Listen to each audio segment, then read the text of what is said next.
Assalamualaikum warahmatullahi wabarakatuh. Anak-anakku sekalian, selamat berjumpa lagi dengan Bapak. Bapak doakan semoga kalian sehat walafiat, selalu berdoa agar wabah COVID-19 ini segera berlalu dan kita segera bisa berkumpul kembali dalam pembelajaran yang dilaksanakan di SMK Negeri 1 Sindang. Namun demikian, kita harus tetap semangat menghadapi berbagai macam ujian hidup, karena memang kita dilahirkan itu sebagai seorang pemenang, sebagai seorang yang bisa mampu untuk melewati berbagai ujian hidup.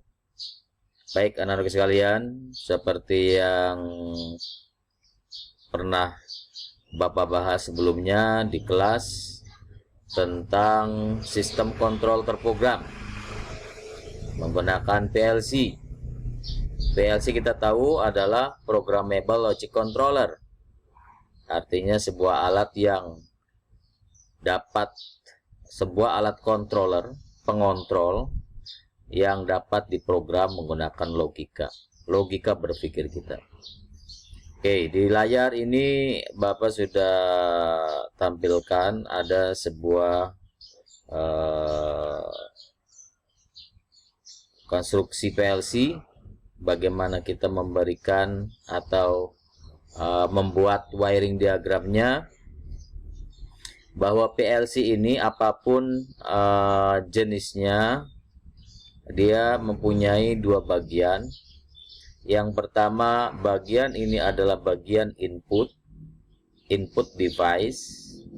Kemudian di sebelah sini adalah bagian output device-nya. Ya. Output device-nya. Nah, bagian input ini akan aktif apabila di alamat input ini seperti 0.00 diberikan tegangan masuk 24 volt dari power supply DC masuk ke sini. Apakah menggunakan saklar ataukah mungkin menggunakan sensor sebagai komponen yang akan menghantarkan tegangan 24 volt ini ke dalam alamat yang kita tuju. Bisa 00, 01, 02 dan seterusnya. Nah, kemudian di dalam input juga terdapat terminal common atau biasa disingkat dengan COM. Common ini kita hubungkan dengan tegangan negatif dari 24 voltnya. Jadi positifnya masuk ke alamat-alamat input, sementara negatifnya dihubungkan ke commonnya input. Kemudian di sebelah kanan ini adalah output device. Output device ini adalah output atau keluaran, terminal keluaran yang akan menghubungkan PLC kepada alat atau mesin yang akan kita kontrol. Misalkan kita akan mengontrol sebuah kontaktor. Kontaktornya nanti dihubungkan dengan satu mesin tertentu, maka output ini akan mengontrol mesin itu melalui kontaktor. Begitu juga kalau kita ingin mengontrol lampu. Katakan di seri 1001 dihubungkan ke lampu L2. Maka L2 ini akan dikontrol on alamat output 1001. Dan begitu seterusnya. 1003 kita hubungkan ke sebuah pengeras suara atau horn atau sirine. maka sirine ini akan terkontrol oleh program yang ada di dalam PLC.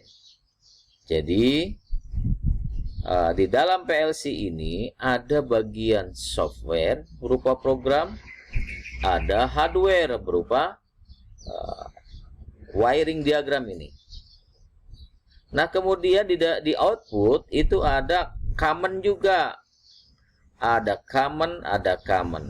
Nah, common ini kita hubungkan kepada sumber tegangan yang dibutuhkan oleh interface outputnya.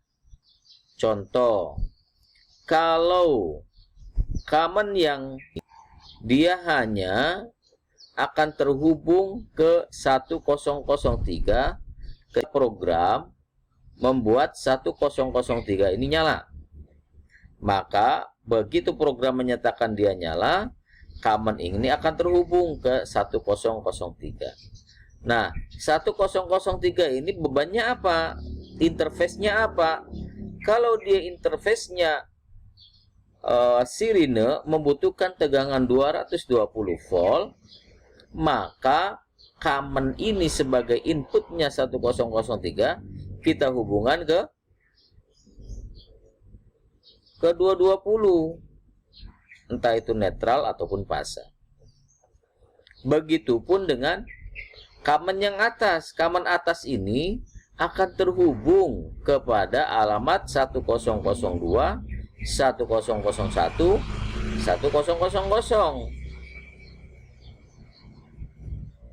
Jadi common yang atas ini akan terhubung ketiga ini apabila ketika program di dalam PLC menyatakan bahwa 1001 aktif. Artinya pada saat di program aktif, maka secara fisik common ini akan terhubung ke 1002 atau 1001.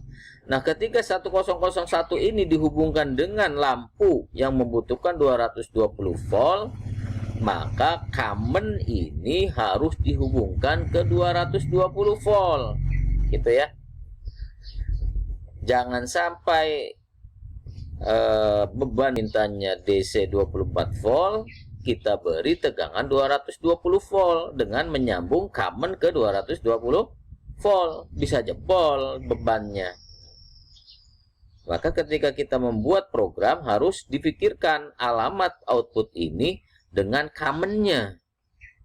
Kalau common ini dia hanya melayani 1003, maka common ini bisa dihubungkan sesuai dengan permintaan beban dari 1003. Begitupun dengan yang lainnya. Oke. Nah, anak-anak sekalian, dalam kesempatan ini tentu kalian sudah paham dengan ini semuanya. Nah, kemudian jangan lupa bahwa di dalam PLC juga butuh tegangan masuk atau tegangan kerja. Mana tegangan kerjanya? Di sini ada terminal L dan N, artinya line dan netral. Berapa tegangan yang dibutuhkannya? Biasanya 220. Biasanya 220 volt. Oke. Nah, kemudian kita lanjut.